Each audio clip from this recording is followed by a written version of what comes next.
Pero vamos a hablar un poco de política, vamos a hacer, digamos, el análisis de esto y de qué es lo que ocurre, digamos, en la Argentina hoy, con quien es presidente, ¿no?, del Partido Felicidad, Mauro Sabini. Muy buenos días, ¿cómo estás? Gustazo de estar aquí, gracias por la invitación. No, Mauro. Bueno, ¿cómo ves, no, hoy la coyuntura que atraviesa la Argentina debido a esta situación, a este pacto, digamos, o estas metas fiscales que debe alcanzar con el Fondo Monetario? Y también justo, ¿no?, esto que viene a ocurrir de alguna manera donde seguramente, así como ya lo ha hecho en el precio del gas, del petróleo y lo que hoy ha ocurrido, digamos, con las distintas bolsas del mundo, va a terminar impactando en la Argentina, ¿no? Sin duda, actualmente nuestra coyuntura está asignada por condicionamientos externos. Los mencionabas con claridad vos en la introducción. El primero de ellos es sin duda alguna el acuerdo que antes del 22 de marzo se tiene que firmar y rubricar de manera definitiva y completa y acabada con el Fondo Monetario Internacional. Y el segundo es el escenario de esta conflagración que se está dando en Europa con riesgos latentes de extenderse. Entonces estas dos situaciones son las que de alguna manera están determinando lo que sucede en materia económica y política en nuestro país. A su vez, si tenemos que añadir el otro factor económico, que es el que afecta la vida diaria de cada argentino y de cada argentina, que es la inflación, que no ha podido ser controlada por este gobierno tampoco. Entonces las semanas que tenemos por delante son semanas un poco de incertidumbre y donde el gobierno nacional confiemos que pueda lograr esos acuerdos de precio que están impulsando desde la Secretaría a cargo del economista Feletti. Y también, sin duda alguna, esto será posible toda vez que el acuerdo con el Fondo Monetario Internacional esté firmado. Digamos, es imposible cumplir con el acuerdo que hizo en su momento el expresidente Macri, desde nuestro punto de vista una toma de deuda absolutamente fraudulenta, antirrepublicana, o digamos con componentes de antirrepublicanismo, de poca institucionalidad.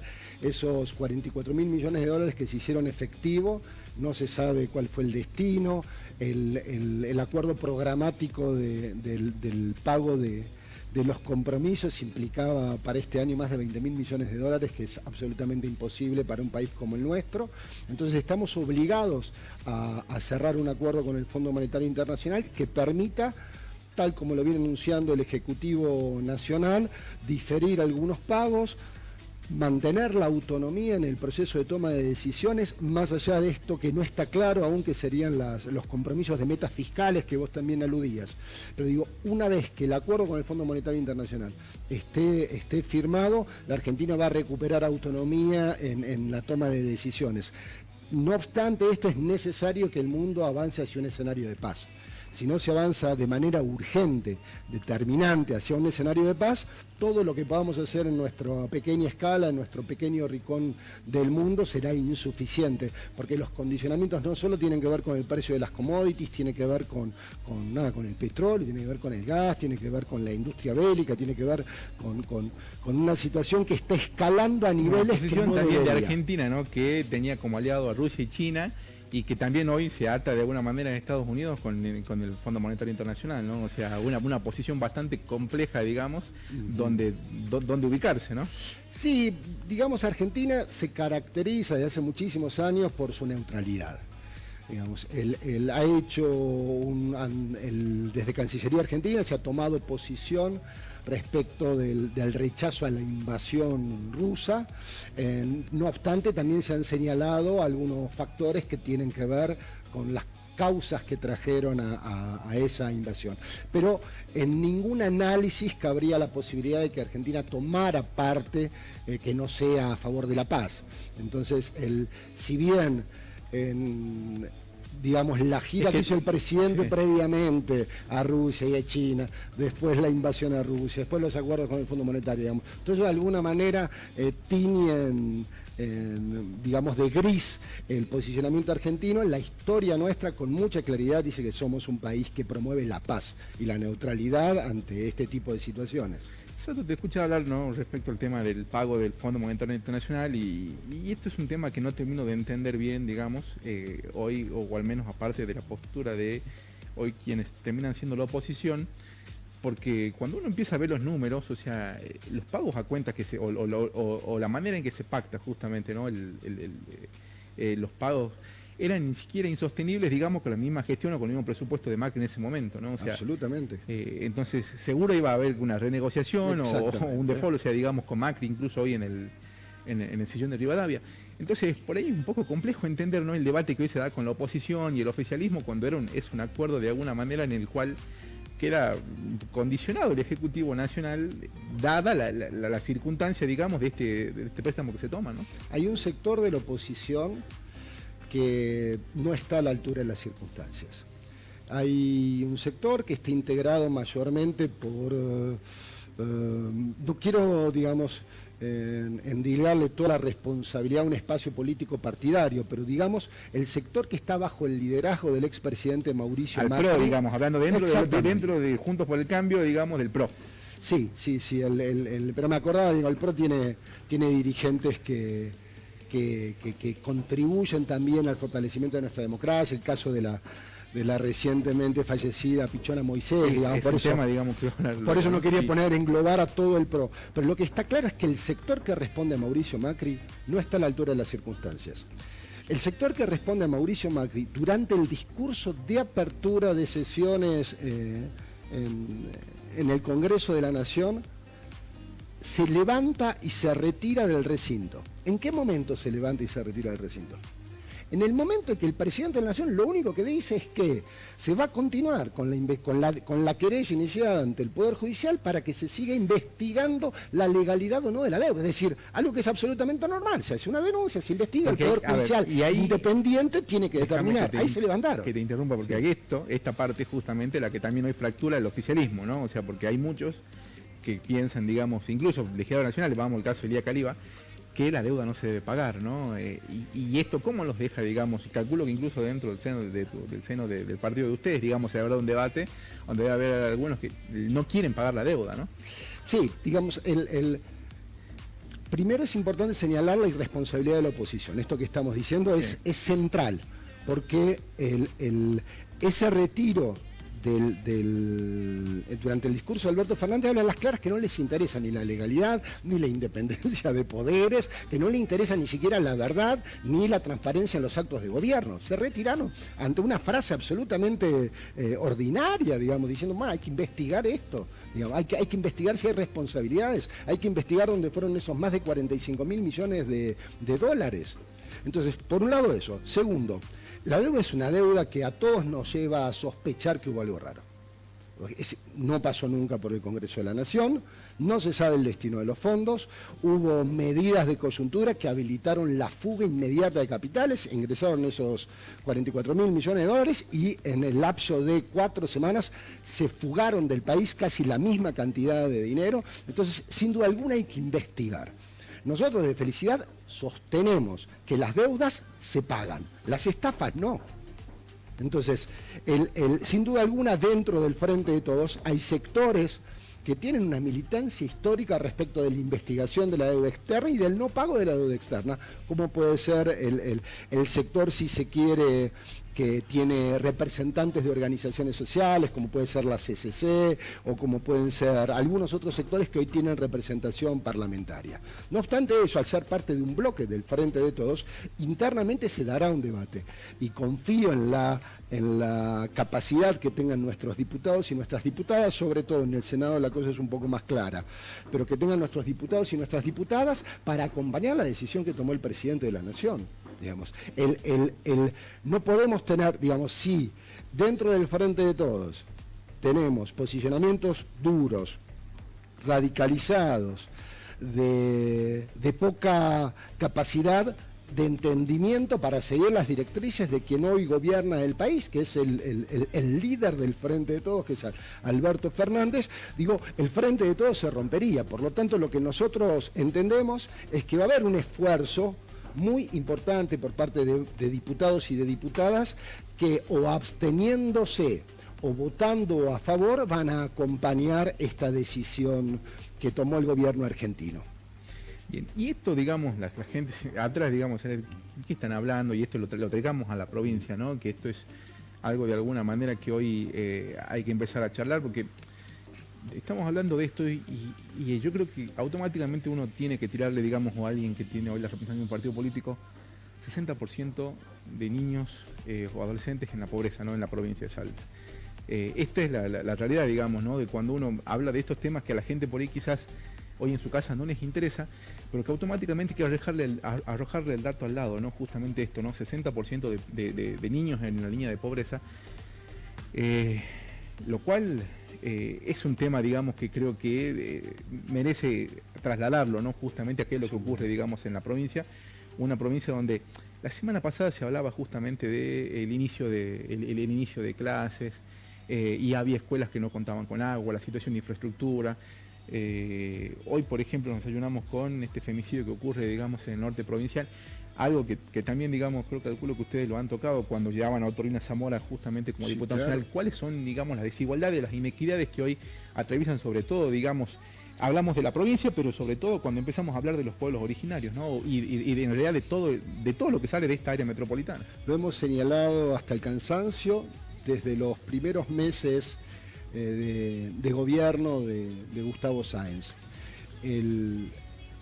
Las primeras medidas que él toma apenas asume, estamos hablando antes de la pandemia. Después la pandemia condicionó todo, podemos hacer un paréntesis, pero las primeras medidas que el actual gobernador Gustavo Sáenz toma cuando asume es una ley de ministerios que desarma, que elimina dentro de la estructura gubernamental el Ministerio de Primera Infancia y el Ministerio de Asuntos Indígenas. No importa si la gestión anterior fue buena o mala, eso es objeto de otro análisis, pero está clarísimo que si uno le entrega, le otorga rango ministerial a una cartera, como puede ser también la de Mujeres, Género y Diversidad, está poniendo en agenda y está dándole prioridad a esas problemáticas. El gobernador lo primero que hizo, podemos analizar las razones si querés también, pero lo primero que hizo fue eliminar estos dos ministerios centrales para una provincia como la nuestra, que tiene falencias estructurales que afectan la salud y la vida cotidiana, sobre todo de nuestros hermanos y hermanas del norte provincial, pero en general en toda la provincia. El 60% de pobreza infantilizada, más del 50% de pobreza feminizada que tenemos en nuestra provincia, habla a las claras que deberían ser urgencias. Si uno escucha el discurso de apertura de sesiones del gobernador Sáenz, es como si estuviéramos viviendo en otro planeta, en otro lugar, no asume las responsabilidades que le tocan. Digamos, mañana es 8 de marzo y mañana las mujeres de todo el mundo, incluyendo a las salteñas, los colectivos transfeministas, digamos, van a parar. Algunas van a marchar, otras van a parar, otras encontrarán otros modos de manifestarse y de expresarse, para señalar la profunda desigualdad que se vive en el mundo, pero que también la tenemos en nuestra provincia. Y el anuncio del gobernador es crear una Secretaría de Mujeres, Género y Diversidad. Es una falta de respeto, parece una tomadura de pelo. Hasta anteayer contábamos con 2 femicidios en la provincia, ya van 3. 2 de las 3 mujeres asesinadas pertenecen a comunidades indígenas. Digamos, hay un grado de indiferencia respecto de las problemáticas que afectan a los sectores más vulnerables de nuestra provincia por parte del Ejecutivo Provincial, que a nosotros nos obliga a denunciarlo de manera pública y sistemática, porque es inadmisible que se anuncie un hospital de emergencias en el norte de la ciudad con lo que está sucediendo en el norte provincial. Ese es el otro tema. Es una falta de respeto. Ese es un tema, la denuncia de hospital, lo charlamos la vez pasada con la diputada Coqui Juárez de Orán. O sea, cuando uno ve lo que ocurrió, digamos, cuando uno ve los hospitales del interior provincial totalmente, digamos, o al menos, a ver, el año pasado había colectas de bono de rifa, me acuerdo, antes de agosto, para poder comprar lo que era oxígeno, o sea, este es un tema. Y lo otro, recién hablabas del tema de las comunidades indígenas, o sea, esto pensando en femicidios, ¿no? Pero ¿cuántos están, y de una niña de 14 años, digamos, cuántos otros hechos donde son vulnerados los derechos justamente también de la mujer? Y esto en un choque también, digamos, cultural, que uno, digamos, habla desde acá, desde lejos, y solamente ve por lo que lee, ¿no? Pero la verdad que un trabajo, no sé, en territorio que yo creo que demostraría justamente que se vulneran muchísimo de otra manera los derechos, ¿no? Sí, una situación recurrente en nuestra provincia, gravísima, y que sin duda alguna debe ser abordada, y el gobierno provincial no lo está haciendo, lamentablemente. Entonces, creemos, invitamos, digamos, a través de la generosidad que tienen ustedes, los periodistas, de convocarnos, de permitirnos alzar nuestra voz, para que el gobierno provincial reflexione y tome medidas. No puede haber demorado más de 2 años, 25 meses, para darle, entre comillas, prioridad a las problemáticas que afectan a las mujeres, creando una secretaría. Llevó casi 2 años reemplazar a un ministro negacionista que estaba al frente de la cartera de seguridad. Casi 2 años. Queda 1 año y medio de mandato del gobernador Sáenz. Con estos tiempos, con la incapacidad para reflexionar que tiene, evidentemente pero que la historia también te dice que en la provincia creo que los gobernadores terminan renovando. Ya se habló, digamos, incluso esto, lo otro que también como autoridad partidaria, de que van a adelantar las elecciones para el mes de abril. Sí, y ya incluso se empezaron a tirar fórmulas, ¿no? En donde...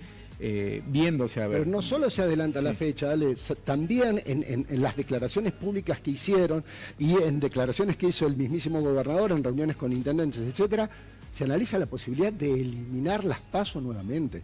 Las PASO es una herramienta electoral que permite el fortalecimiento de nuestra democracia. Se habla como una ligereza, tiene tan poco apego a la institucionalidad del gobernador, que nos preocupa sobremanera. No solo adelantarlo, es una prerrogativa que tiene, votar en abril, en mayo, seguramente estará asociado a cálculos electorales, pero quitarle a los salteños y a las salteñas, por un lado, la posibilidad de participar en las elecciones, y por otro lado, la posibilidad de definir en una elección general, luego de haber dirimido unas primarias abiertas, simultáneas y obligatorias, es gravísimo a nuestro entender. Sí, el tema de las PASO, digamos, hoy creo que te demuestro de alguna manera hoy, digamos, la composición de la legislatura provincial, ¿no? No sé si a modo de broma, estaba escuchando la radio y decían, uno de los temas centrales de la sesión de mañana va a ser, digamos, el día de la empanada, ¿no? Sí, o sea, en un marco complejo donde, los recursos son... porque lo otro es la verdad, acá lo que hace falta son recursos, ¿no? Recursos para llevar, digamos, hoy, que estemos pensando no sé, estamos en el siglo XXI, que estemos pensando en que todavía en el norte provincial no hay agua. Sí, o sea que es algo que... Todas las obras que anunció son con fondos nacionales, bueno, y ahí la inmensa mayoría. Y ahí ojalá que Alberto Fernández cumpla, es eso, pero lo podemos decir. Y ahí también tengo que volver, digamos, sobre la gestión de Urdubey y pensar qué pasó, digamos, así como este fondo, como este acuerdo con el Fondo Monetario Internacional, qué es lo que ocurrió, digamos, con la plata del Fondo de Reparación Histórica, ¿no? Con las obras y con la postergación justamente en este caso, digamos, de nuestros hermanos del norte, que no deben entender justamente de presupuesto ni de por qué nos llevan las cosas, que la situación, digamos, hoy de ellos es privarlos justamente del agua. Que cuando necesitan agua no la tienen. Cuando necesitan agua para alimentarse no la tienen. Es más, cuando necesitan agua para higienizarse no que la había tienen. agua, pero que ni siquiera no estaba en condiciones, digamos, no es potable. También está ese problema. La verdad que hoy estemos discutiendo, digamos, después de que haya con 1.500 millones de pesos, 1.500 millones de pesos del presupuesto provincial, que es el 0.5, se solucionaba de manera definitiva el problema del agua en el departamento de Rivadavia. Por supuesto, también hay problemas en el departamento de San Martín, en Orán, en otros, pero digo, a modo de ejemplo, hicimos los estudios para la última campaña de diputados y diputadas nacionales. Sí. Con el 0.5, el presupuesto provincial de este año es más de 300.000 millones de pesos. Solo con 1.500 se resolvería de manera definitiva el problema del agua. Entonces, es una cuestión de decisión política. O sea, ¿se puede resolver el problema del agua? Claro que se puede. Hay que decidir dónde uno pone los pocos recursos con los que cuenta el gobierno provincial. Bien, y lo otro es justamente esto, ¿no? O sea, y yo me pregunto acá, y acá también vuelvo incluso a Urdubey, que habilita, digamos, por ejemplo, o inaugura este hospital en el Papa Francisco, donde durante mucho tiempo, y creo que hoy en la actualidad sigue siendo para muchos una salita grande, ¿no? Porque digo esto, dado el déficit que hay en materia de salud en los distintos hospitales, incluso vamos al hospital de referencia, que estamos hablando del norte provincial, de San Vicente de Paul. Dado el déficit, digamos, de recursos humanos y obviamente también de los recursos, digamos, que ellos necesitan, digamos, no sé, por decirte una cosa, tomógrafo, laboratorio, lo que sea, insumos de limpieza. La creación de otro hospital en la capital no sigue generando también, digamos, lo que es la saturación o la migración justamente de A las nuestro personas. entender, la obra del Papa Francisco era absolutamente necesaria, a nuestro entender. Pero no fue dotada seguramente de las condiciones, digamos, necesarias. Sin duda alguna, vos vas la al Papa inversión- Francisco y te mandan al San Bernardo, ¿no? Ese es... Sin duda alguna, la inversión del gobierno provincial actual tiene que estar en total. El Papa Francisco de todas las herramientas, el equipamiento, los instrumentos, el personal, el recurso humano necesario para que funcione como se lo planificó. Pero digo, volviendo al tema de salud, hoy, me parece, en esta coyuntura, después de lo que pasó en nuestra provincia, era necesaria una medida de fondo en materia de salud en el norte de nuestra provincia. Era imperioso, era casi de sentido común. Cuando empezó la pandemia, las personas que empezaron a morirse en pasillos, que iban desde un paraje hasta embarcación, desde embarcación hasta Tartagal, y que terminaban lamentablemente falleciendo por no encontrar la asistencia, todavía en tiempos de la exministra Medrano. Digo, ahí se mostró con evidencia el déficit que tiene el sistema de salud de nuestra provincia y dónde están las principales urgencias. Esto no significa que no haya que invertir en los 23 departamentos en materia de salud, pero la urgencia hoy está en nuestro norte y el gobernador no ha hecho un anuncio significativo en materia de nuestro sistema de salud para los 3 departamentos con peores índices de nuestra provincia. Bien, Mauro, muchísimas gracias, ¿no? A vos, por la placer. entrevista. Gente, vamos a un breve corte y ya seguimos hablando de política.